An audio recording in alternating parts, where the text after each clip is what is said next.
Inni kabiraan ani adda dureedhaan dhiifama gaafachuu barbaadu obboleessa kiyya kanan garaa tokkoof abbaa tokko wajjiniin dhaladhe gammachuu shifarraatiif. Gammachuu elaa umurii kee naa jettee gubdeetta. Naa jettee jeeqamteetta. Qabeenyi kee baay'ee naaf jedhee qisaasa'eera. Obboleessa kee hangafa kana fuutee dhaabuudhaaf jettee addaa obboleessi namaa wajjiniin hin kaffalle naa wajjin kaffalteetta. Wanni ati taate sababa koof jedhee gaafa yaadu cinqamaa hamaattan gala. Anis biyya ormaa keessa ijaan jiraadhuuf biyya ormaa kana keessa jiraadhee jireenya ani jiraadhu ijaadha cinquuf si'a tokko sittaaree bilbilan sitti bilbilu yaannan sirratti kaasu tarii si gaddisiisa ta'a. Na hubadhu namni biyya ormaa keessa jiru filannoon qabuufan si cinqee garuu dudduubatti deebi'ee guyyaan hin tasgabbaa'uuf yeroon hin tasgabbaa'u gaafa yaadu isa dhugaa isaa dubbachuu hin danda'u. Maaliif yennaa jette abbaa haadhatti tokko kan taane kan wal malee dachee kan irraa hin qabne nuyi agartuu ija lamaati. Agartuun ija lamaa tokko yoo badde tokkittiidhaan hafa. Namtichi sun nama fayyaa ta'uun isaa hafee namtichi abbaa ija tokko jedhama. Haati koo anaaf si qofa qabdi. Erga gaafa dhalanneeti gargar ba'uudhaaf carraan keenya dhiphaatu. Nan yaadadha gamme bara mucummaa kiyyaa bara daa'ima turre sana jaalala obboleessa hangafa keetiif qabdurraa kan ta'e bara hundumaa kanan kaasu wanna ati naa wajjin dabarsiteetu jira. Yaadatta guyyaa gaafa tokko haati keenya mana hin jirtu. Ati immoo buna funaantee dhattee gurgurtee mana nyaataatii dhattee nyaata ajajatte. Nan immoo mana barumsaatiin gale. Mana keenya keessa homtuu hin jiru waan ta'eef nyaata dhattee ajajatte sana gara ittoosaaf gara biddeensaa irraa nyaattee garuu obboleessi kee hangafti manaa beela'aa jira akka inni beela'aa jirus beekta waan ta'eef makaroonii, ruuzii, dinnicha achirra jiruu fi wantoota jajjabaadha jedhamanii ittoo sana wajjin si dhiyaatan wayyaatti nattee wayyaadhuma keetti galagalfattee biddeensaatiif ittoo isaa irraa nyaattee fiddee dhuftee gammachuu guddaadhaan na waamtee kottoo ol gali gaafate naan jettu maaltu ta'e maaltu argame dee gaafa fiigee ol lixu saanii mana keenyaa irratti galagalchite kana nyaadhu. Sababiin isaa ani dhaqee buna coreetan biddeen kana ajajadhee dhufe. Ajajadhee gaafa nyaadhu immoo ati immoo agabuu kee jirta waan ta'eef garaan koo na dinnaanan siif fidee dhufe. Ani sabee waxii qabachittan nyaadhe ati immoo kana raafuu kana faa nyaadhu jettee wayyaa kee irraa achirratti gaafa gadi nattu. Nyaachuudhaan dura imimmaanan gaafa sana xuruurfadhe atis beekta. Tokkitti obboleessa koo agartuu koo yoo isheen badde dachee kanarraa filannoo hin qabne akka ati taate gaafa sanarraa kaasee naa galeera. Kanaan jaalala obbolummaadhaa wajjiniin dabarsine yeroo magaalaa Dambidoollootti barannus maal akka wajjiniin taane beekne. Sababa koof jettee wanna ta'uu hin qabne taatee ani si dura mana barumsaa shiiftii ganamaa dhaqa waan ta'eef shiiftii ganamaa isa naqu sana akkeetti na eeguun barbaanne waan ta'eef ati dhattee mana namaa keessaa nyaatallee amma hattutti hatteellee naa keessutti akka tigeessi yoomuu garaan kiyya nan dagatu. Haa ta'u garuu gamme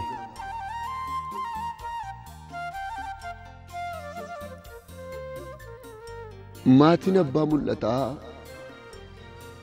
godhatanii guddisan yoomuu dararamoodha waan ta'eef akkuma Musee abbaa mul'ataa ta'e mana keessan keessatti dhalachuun koo isiniif dararaa guddaa uumeera.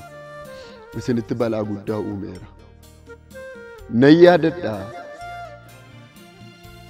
bara ani hidhamee mana hidhaa Qaallitti Maayikalaawwiidhaa fi Qilinxoo keessatti dararaa hamaa argu. Nama na gaafatu waggaa 3 guutuu hin qabun ture. Haa ta'u garuu ati dhuftee na gaafachuudhaaf immoo qarshii sofirkaan qabdu ijummaan maatii keenya akkuma beekamudha. Obboleessa kee tokkittee agartuu keessi jalaa mana hidhaatti dararamtu gaafachuudhaaf jettee biyyan beelle keessa deemsa kiiloomeetira 500 olii deemtee dhuftee biyya kana keessatti dhaaf jettee balaa hamaa si mudate barbaacha koo mana hidhaa qilixxootti gaafatu dhufte boo'ichaan gaafas boo'ee beekte mucaa wallaalaan biyya hin beekne lafa hin beekne akkamitti tanqaraattatee na barbaachuu akka dhufe anaafis seenaa guddaadha. Hin daganne gammee oolmaa kee oolmaati bara mucummaatii kaaftee na wajjin hin dabarsite sanas qofa miti. Akka abbaa mul'ataa tokkotti wangeelan fuudhee lafaa kee kanaaf dararaa hamaa gaafan argu. Milkaa'uun obboleessa kooti milkaa'uu kooti jettee qabeenya keetti nafne. Wanna hojjettee argattutti nafne. Namni maatii godhatee daa'ima guddisu ofii isaarra darbee obboleessa isaaf jiraachuu nafnaan maatii isaaf iyyuu bara kana keessa jiraachuun ulfaataadha. Haa ta'u garuu osoo gaa'illi kee sababa kootiif jeeqamu obboleessa kee hangafaa mul'ata guddaa fuudhee lafaa kee kana bira dhaabachuuf jettee wanni ati taate sun ana miti hiriyoota kiyya warra si beekan warra waan sana naa wajjin ta'uu kee beekan biratti iyyuu seenaa guddaadha. Guyyaan guyyaa walitti hidhee guyyoonnis lakkoofsifaman. Ani dararamaan obboleessa keetii takka siyaasaan takka amantiin takka wanta eessaa dhufeensaan beekamneen furguggifamaa biyya dhaloota koo keessaatii rasaasaan ari'amee gaafan ba'u garaa kee kutattee turte. Garaa kee kutattee wanna takka afaan kee keessaa hin ba'an jedhamne afaan kee keessaa gaafati baafatte naan galle ture sittan gadde sittan haadhe. Waa'ee isaanan gaafatinaa anaa innaan bineensi nyaatu gaafati jedhu waan itti cakkalte natti fakkaate. Afaan rasaasaa duratti waan itti na dhiisu murteessite natti fakkaate. Edaa siin gangaraasi kute tokkotu jira. Umurii koo naa wajjin rakkattee milkaa'ee argamuu kootti fedha kee godhattee garuu akka tasaa ta'e immoo wanni ati yaaddes siin taane wanna ni qabadhu tumtuu na jalaa bittinnaa'a waan ta'eef naa wajjin qabsooftee booda gaafa dadhabdu akka tabdii kutatte amma reef naa gala. Maarreegaa dararama obboleessa kee biyya ormaa keessa jiraatu gaafa sanis garaa jabaatte akkas yoo jette iyyuu gaafa dhufee biyya ormaa kana keessa jiraachuudhaaf wallaansoo hadhaa'atti galu beelaaf dheebuu waan ittiin karaa deemu dhabuu koorraa kan ka'e guyyaanan karaa irratti kufee na fuudhanii hospitaala na galchan sana na yaaluudhaaf mucaa'eessuma kiyyaa kennisaa Maatiyyoos wajjin waan ati naa wajjiniin taate yoomuun dagadhu. Sunis darbee garuu biyya ormaan jiraadha. Namni biyya ormaa keessa jiraatu immoo qabatan qabu taanaan nama isa cina dhaabatuuf nama isa jajjabeessuu hin qabu taanaan balaan inni keessa jiraatu hamaaf ulfaataadha. Kanaan wal qabatee gaddansi gaddisiise anis beeka Waaqayyoos beeka atis immoo beekta. Jaalladhee miti waa'ee kee akka quxisuu koo ta'uu keetti rakkannee walitti mixixxaanee iyyummaaf dararama sana keessa wal guddisuuf yaalii nuyi goone gaafa yaadadhu gadduu dhiisee miti bara. Akkuma tammana argitu bilbilee sitti bilbilee siisi lolee keetan achi addeebisee ofii kooti bu'aa bula. Garaa sittin jabaanne arras kanan dhiifame si gaafachuu barbaadu si cinqeeraan. Ana nama dachee kana irratti akka nama abaaramaatti jiraatu kan obboleessa godhattee wajjiniin qabsooftee booda abdii kutachuun kee anas abdiina kutee si miidheeraan. Gadda hamaa sitti gaddeeraan.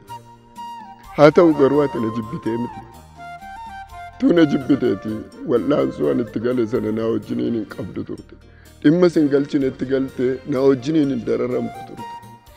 Booda garuu jiruuf jireenya natti ulfaa'eef ifaajjii kiyya milkaa'uu didee dachee kana irratti nama dararamaa na godhe sana wal qabsiisee dhuguma gadda hamaa si gaddisiiseera. Yoo garaan kee bal'ate garaa obboleessummaa sanaaf jedhe dhiifama naa godhi. Kanarra waan hin jedhu hin qabu. Dhuguma garaan kee natti madaa'e. Naa jettee dararaa guddaa argite. Anis si miidheera. Bilbilaanis si miidheera. Qaamaanis si miidheera. Magaalaa Finfinnee keessatti wanna ta'amuu hin qabne obsee dhiisuun utuu narra jiru. Fageessee yaaduun utuu narra jiru. Qabeenya xixiqqoo gurgurte sanaaf jecha. Qabeenya boris attuunattee balleessitu sana isatti gurguratte sanaaf jecha. Abdii koo biyya ormaatti duukkanaa'etu akka kan akkan garaasitti jabaadhe si miidhu na godhe. Naaluu naadhiis. Garaanatti hin jabaatin. Yoo waa biraaf ta'uu didellee. Yoo sichi deebine wal gargaaruudhaa baannellee. Yoo sichi deebine akka obboleessummaa agartuu ija lamaatti akka kaleessaa sanatti wajjin jiraachuudhaa yoo baannellee. Lubbuu koo tokkichi oolchuudhaa jedheeti dhiifama naa godhe. Hin beeku amman dachee kanarra jiraatu. Yoom akkan dachee kanarraa deemu godaanuu hin beeku waan hin ta'e. Lubbuu koo tokkitti jannatatti naa eeguudhaa jedheeti adaraa dhiifama naa godhe.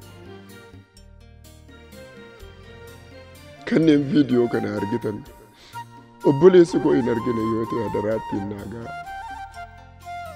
Hin beeku dachee kanarraa amma makkan qabu. Kanaafan dhiifama si gaafadha. Umuriin koo si miidhuudhaan gubateera.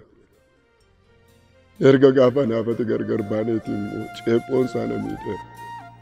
Si'a tokko tokko dhaamsan sitti barreessu wannan gara jabeessa ta'e sitti fakkeessuu danda'a.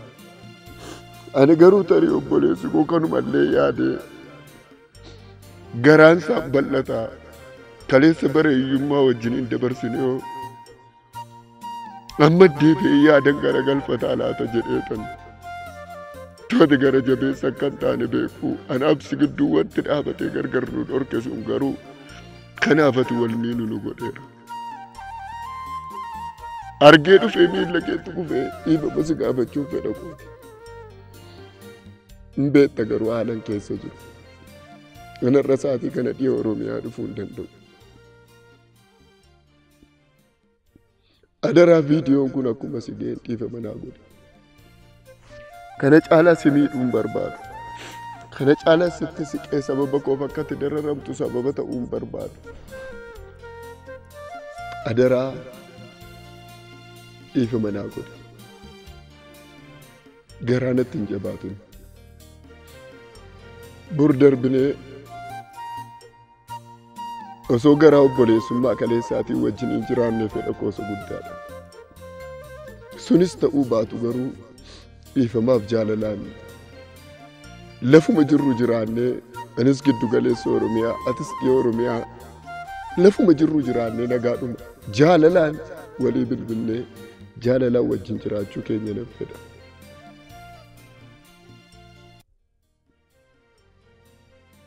Kanarra caalaa jechaan ittiin dhiifama si gaafadhuu qabu. Umuriin keenyaa jedhee miidhameera. Qabeenyi keenyaa jedhee miidhameera.